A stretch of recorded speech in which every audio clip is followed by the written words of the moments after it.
Mesmo não podemos falar da trajetória de parte do governo federal da política de extensão rural. Nós temos, da história da extensão, pouco mais de 50 anos, das iniciativas ainda no sistema das ACARES, da BICAR, uma primeira tentativa de se organizar um sistema nacional de extensão rural, através das instituições estaduais, das associações de crédito, assistência técnica e extensão rural, e um sistema brasileiro que era a BICAR. E essas instituições, elas constituíam um sistema brasileiro de extensão rural, o antigo CIBER, e que depois teve o CIBRATER. Os primeiros decretos que tratam oficialmente da articulação pesquisa e extensão ainda datam de meados dos anos 60, quando se organizava uma política nacional de agricultura. Então, ainda um departamento, uma direção de pesquisa pecuária nacional e um sistema representado pela BICAR. A gente teve as primeiras formalidades de como articular os processos da pesquisa e os processos da extensão rural. Meados dos anos 70, 73, 74, nós temos fruto dos PNDs e fruto do que se desenhava da política, do potencial que se teria a política da agricultura no desenvolvimento social e econômico do Brasil. Nós temos a decisão importante da criação da Embrapa, que muito orgulho nos dá hoje, da Empresa Brasileira de Pesquisa Agropecuária, e temos quase que simultaneamente a transformação do sistema ABICAR na Embrater. Aí nós tivemos, nos estados, a transformação das ACARES em EMATERES, a criação de um conjunto de institutos estaduais também de pesquisa, e tivemos, nos anos 70, um princípio de uma organização muito forte entre os dois sistemas. A Embrapa, as redes estaduais de pesquisa de um lado, e do outro lado, as EMATERES e a Embrater. Se teve, ainda nesse período, basicamente de 75, 76 a 81, uma primeira oficialização de uma coordenação dentro do Ministério da Agricultura que teria esse papel de articular esses dois polos importantes da prospecção de demanda de pesquisa, da geração de pesquisa, da adequação da pesquisa aos agricultores finais, essa unidade horizontal entre a extensão rural, a pesquisa e os agricultores e suas organizações. Esse sistema também, esse Compater, essa coordenação nacional, ela não deu frutos, Ela também não conseguiu adequar, fazer essa importância que estamos discutindo hoje do tema de articulação pesquisa e extensão.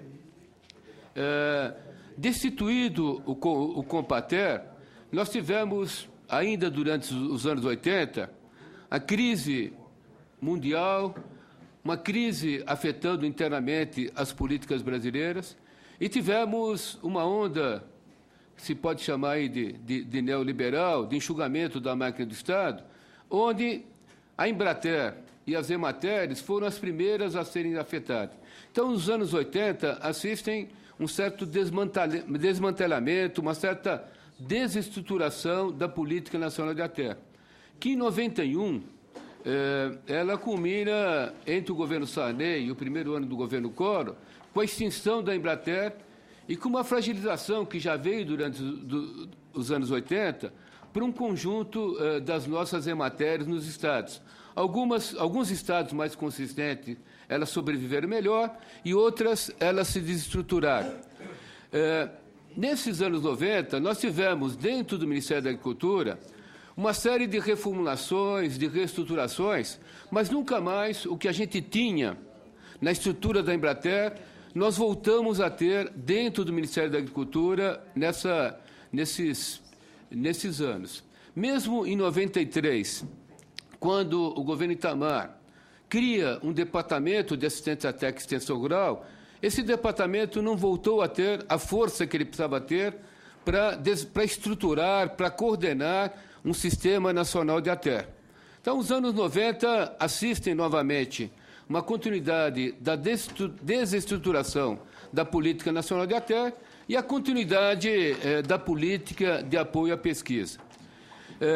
Nós, em 2002, na transição do governo Lula, com o crescimento e a importância que se tinha o PRONAF, as políticas da agricultura familiar e os assentamentos, nós acordamos na transição do governo, e depois, com então o ministro Roberto Rodrigues, a importância de se passar o DATER para o Ministério do Desenvolvimento Agrário e voltar a ter essa coordenação conjunta da ATER, da Ciência Técnica e Extensão Rural, e o público-alvo das políticas agrícolas, que era a agricultura familiar e os assentamentos da reforma agrária. Nós recriamos, em 2003, o DATER no MDA, depois, com o apoio do Senado, com o apoio do Congresso, conseguimos legalizar uma política nacional de ATER, né, um PENATER, conseguimos ter, no Orçamento Geral da União, orçamentos crescentes. Hoje, o MDA tem por volta de 500 milhões de reais para desenhar uma coparticipação com os estados, para que a gente possa ter, de fato, uma política mais abrangente de ATER. Mas, mesmo com todos esses esforços, hoje a gente tem aproximadamente 1 milhão de agricultores, do universo potencial entre 3 e 4 milhões de agricultores que possam ser atendidos e ter um forte programa de inclusão socioprodutiva no cenário da agricultura brasileira. Nós ainda estamos muito longe de uma universalização dessa política da terra. Então, os desafios que se colocam hoje para o governo da presidente Dilma, para o nosso ministério, para o Ministério da Agricultura, é como que a gente redesenha essa nova estrutura de ATER. Hoje, para os senadores entenderem, nós temos um universo importante de extensionistas nos estados. Hoje, as nossas EMATERs, elas agregam mais ou menos 15 mil extensionistas. Muitos com a minha faixa etária, acima de 50 anos, acima de 30 anos de serviços de extensão. Então, precisamos de uma renovação nesse serviço de EMATER, mas, enfim, é um contingente importante de mais de 15 mil extensionistas. Nós temos, junto às prefeituras municipais, pelo menos mais da metade das prefeituras municipais hoje no Brasil tem algum serviço de agricultura, algum serviço de extensão rural. São mais de 5 mil extensionistas. Temos no sistema cooperativo mais consolidado da UCB, quadros, departamentos técnicos de mais de 6 mil extensionistas. Temos pelo menos 500 organizações não governamentais que têm um outro contingente de aproximadamente 5 mil extensionistas. Nós temos nos estados um orçamento de mais de R$1,5 bilhão nas EMATERs. Então, há volume de recursos a nível nacional, há prioridade a nível nacional. O que nós vamos agora é otimizar mais esse sistema brasileiro da ciência técnica e extensão rural e retomarmos, através desse sistema, essa articulação com o Sistema Nacional de Pesquisa liderado pela Embrapa. Hoje, Maurício vai colocar para nós melhor, das 47 estações da Embrapa, os senadores conhecem, nós temos um conjunto muito grande de tecnologias. E mais que isso, está aqui o diretor Valdir, da Diretoria de Transferência de Tecnologia, nós temos um conjunto grande de metodologias para que a gente possa disponibilizar ao nosso universo de extensionistas o conjunto dessas pesquisas. Então, eu queria dizer, por último, para vocês que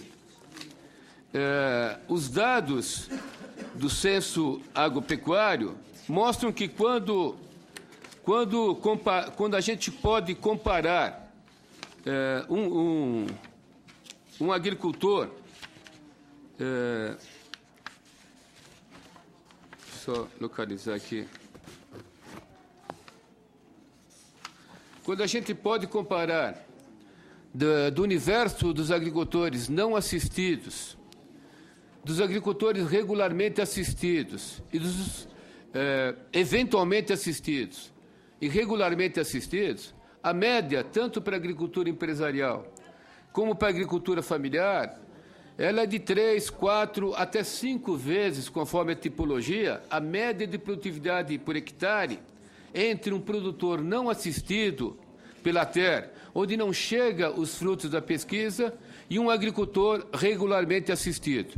Então, baseado em dados comparativos da força que, quando se articula pesquisa e ciência técnica, tem para os nossos produtores, o desenho é bastante otimista. Nós podemos, agora, com essas diretrizes nossas, a integração entre os dois ministérios, mais a educação, a ciência e tecnologia, uma integração aqui federal, a reorganização desse sistema nacional, que a gente avançou muito nessa década, mas temos que dar um novo salto nessa reestruturação de uma estrutura nacional da terra.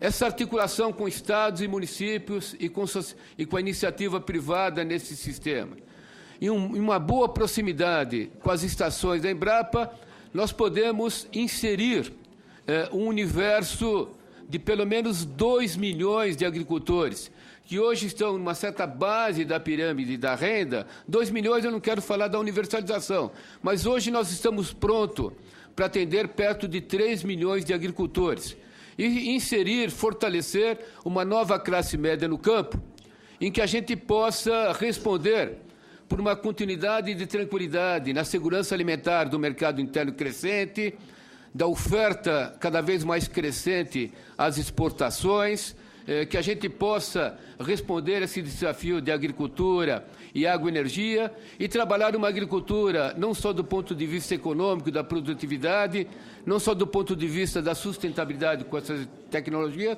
mas principalmente com a inclusão social. Então, dizer que o MDA trabalhou bastante nessa última década. A diretriz da presidente Dilma, como vocês viram, nos 2 planos safra, é de fortalecer, dar esse salto com uma nova estrutura, e estamos muito integrados nas Braer com os estados, no sistema, no CONCEPA com as entidades de pesquisa, com o nosso Ministério da Agricultura e também com a nossa Embrapa, para que a gente otimize esse sistema e faça, de fato, aquilo que ainda é um sonho, otimizar o potencial que se tem, a articulação pesquisa e extensão, que é o tema desse seminário.